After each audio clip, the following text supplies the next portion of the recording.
नमस्कार, मैं हूं आपके साथ मयंक। तो देखिए किस तरह से कतर पर हमले हुए, इजराइल ने जो हमला किया कतर पे, उसके बाद अब ओआईसी की बैठक हो रही है। 57 देश जो है उसमें शामिल हैं, जिस पे ये चर्चा हो रही है कि कैसे इजराइल को जवाब दिया जाए।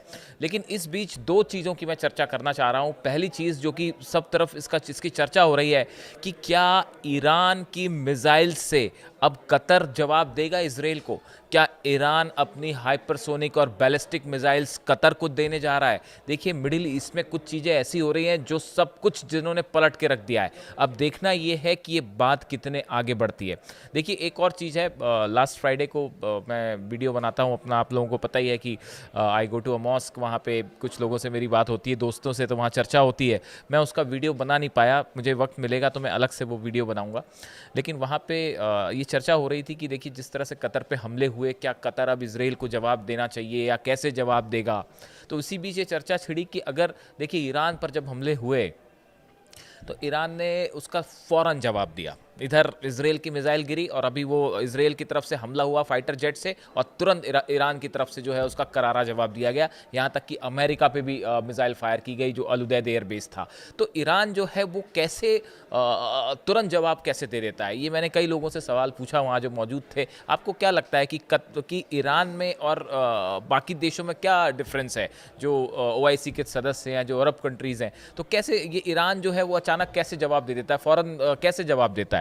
तो वहाँ मौजूद एक शख्स थे, उन्होंने मुझसे कहा, इंटरेस्टिंग बात कही, मैं शेयर करना चाहूँगा कि खून में हुसैन की बहादुरी है, ईरान ने करबला से सीखा है, हुसैन वाला एक किसी से कम नहीं। देखिए ये उनकी तरफ से जवाब आया, इसीलिए हमने थंब में भी इस टाइटल का इस्तेमाल किया है कि खून में हुसैन की बहादुरी है, ईरान ने करबला से सीखा है। वो शायद अली खामेनी साहब के लिए ये बात कहना चाह रहे थे कि जब भी ईरान को झुकाने की कोशिश हुई, दबाने की कोशिश हुई, तो भले ईरान अकेला खड़ा रहा लेकिन उसने हमेशा मुंह तोड़ जवाब दिया, जंग का हौसला दिखाया।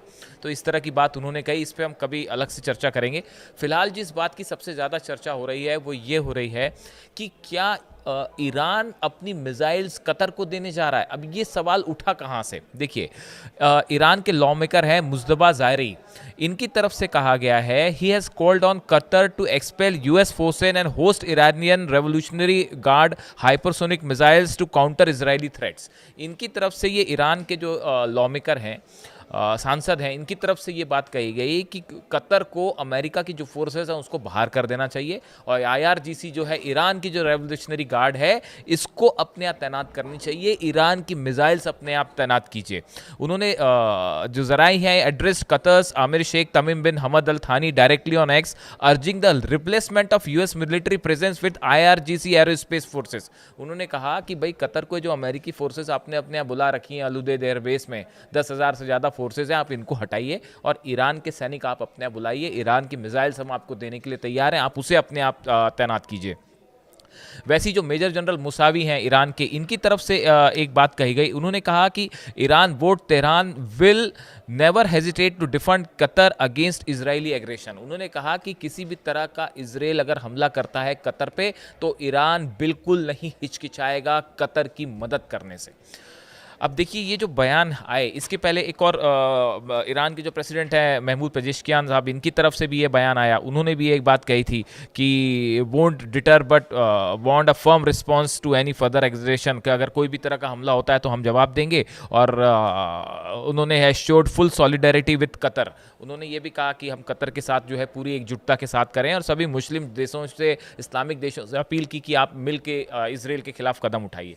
तो देखिए ये जो 3-4 बयान आए जिसमें यह कहा गया कि अमेरिकन फोर्सेस को बाहर करिए, ईरान की आईआरजीसी कतर की सुरक्षा करेगी, ईरान की मिसाइल्स आप अपने यहाँ तैनात कीजिए, हम आपकी रक्षा करेंगे, हम आपको जवाब देंगे। अब देखिए इससे दो बातें हैं। पहली बात तो ये है कि क्या ईरान अपनी मिसाइल्स वाकई कतर को देने के लिए तैयार है, क्या कतर इसके लिए राजी होगा जो ऑफर ईरान की तरफ से आया है।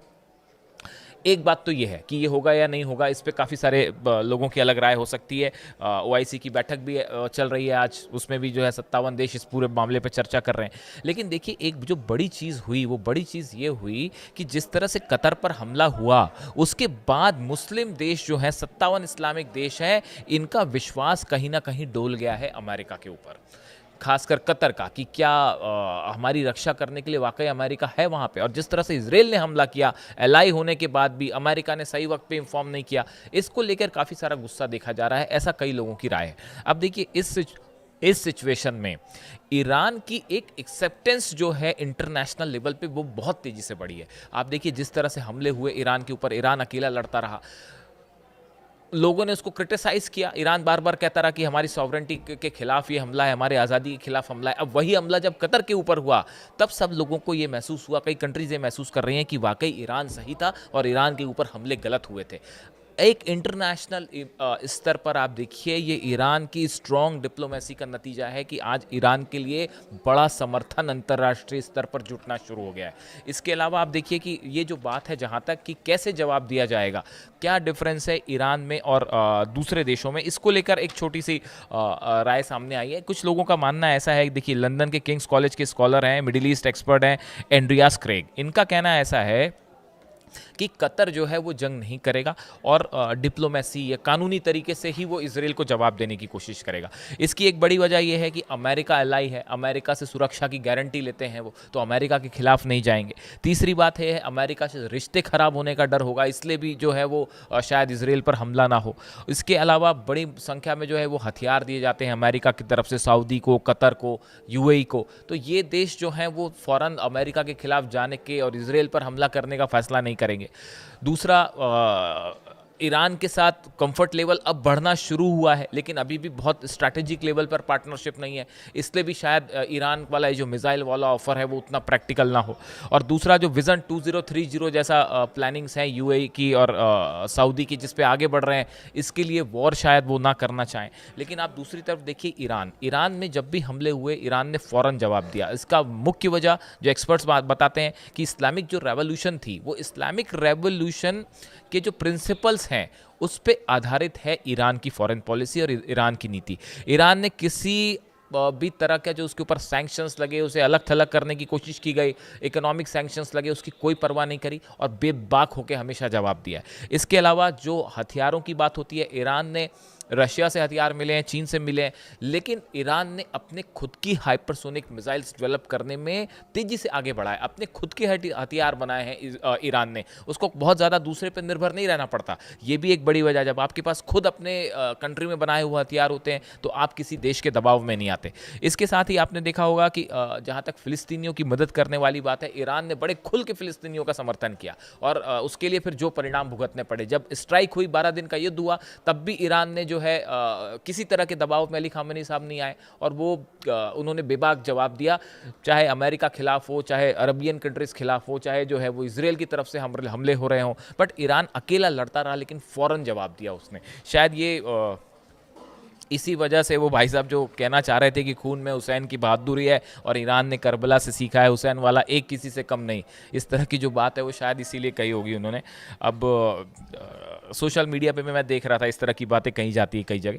अब देखिए इन स्थिति में सवाल ये है कि ये जो ओआईसी की बैठक है, अब इसमें क्या फैसला होने वाला है? क्या इसराइल के खिलाफ कोई बड़ा एक्शन होने जा रहा है? और ये ईरान की मिसाइल्स वाली जो बात है, देखिए ईरान के मिसाइल्स ने वो तबाही मचाई इसराइल में कि एक आइकन बन गई है ईरान की मिसाइल्स की, एक मतलब उसका एग्जांपल्स दिए जा रहे हैं कि देखिए मिसाइल्स तो ऐसी होनी चाहिए। अब इसको लेके ये जो बड़ा ऑफर ईरान की तरफ से है कतर को कि आप हमारी मिसाइल्स लीजिए, हम सुरक्षा की गारंटी देते हैं आपकी, हम आपको धोखा नहीं देंगे, तो अब ये सोशल मीडिया पे एक चर्चा का मुद्दा बन गया। और इसके बीच में ओआईसी की बैठक, अब देखते हैं इस बैठक में क्या निकल के आता है। इससे जुड़ा जो भी अपडेट होगा हम आप तक पहुंचाएंगे। Thank you so much.